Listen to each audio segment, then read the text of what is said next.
Selamat pagi buat semua anak didik kami. Ibu harapkan kamu tetap dalam keadaan sehat. Nah, hari ini kita akan belajar tentang materi IPA, yaitu tentang panas dan perpindahannya, dengan subtema yaitu suhu dan kalor.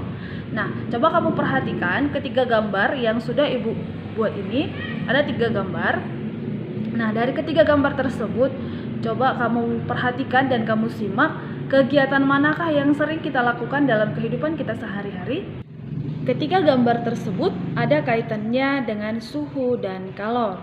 Nah, untuk lebih memahaminya, kita akan mencari tahu apa itu suhu dan apa itu yang dimaksud dengan kalor. Nah, sekarang yang pertama kita akan membahas tentang kalor. Kalor itu adalah suatu energi yang bisa berpindah dari suhu yang lebih tinggi berpindah ke suhu yang lebih rendah. Misalnya ketika kamu mengaduk air atau teh panas yang baru masak, kamu tuang ke dalam gelas. Nah, ketika air yang baru masak itu kamu tuang ke dalam gelas, tiba-tiba kamu ambil sendok yang berbahan aluminium. Nah, kamu tunggu dalam 2 menit. Apa yang terjadi pada gagang sendok tersebut? Nah, ketika kita menunggu dalam beberapa menit, maka sendok aluminium atau besi yang kita masukkan ke dalam air panas tersebut akan berubah menjadi panas. Nah, ketika gagang sendok tersebut terasa panas, disitulah terjadi perpindahan panas atau yang disebut sebagai kalor.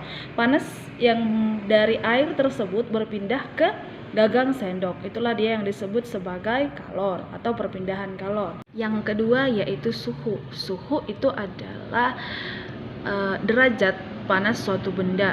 Satuan untuk mengukur suhu itu biasa disebut dengan derajat Celcius, Kelvin, Reaumur, dan Fahrenheit. Nah, alat untuk mengukur panas itu disebut sebagai termometer. Nah, ini dia gambar contoh termometer. Ini adalah alat ketika kamu panas atau demam. Inilah alat yang dibuat untuk mengukur suhu tubuhmu. Pasti kamu udah biasa atau sudah pernah melihat alat tersebut. Nah, inilah dia yang disebut sebagai termometer, yang itu untuk mengukur suhu suatu benda atau mengukur suhu tubuh. Demikian untuk materi hari ini.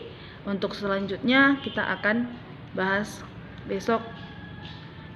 Sekian dari Ibu, terima kasih.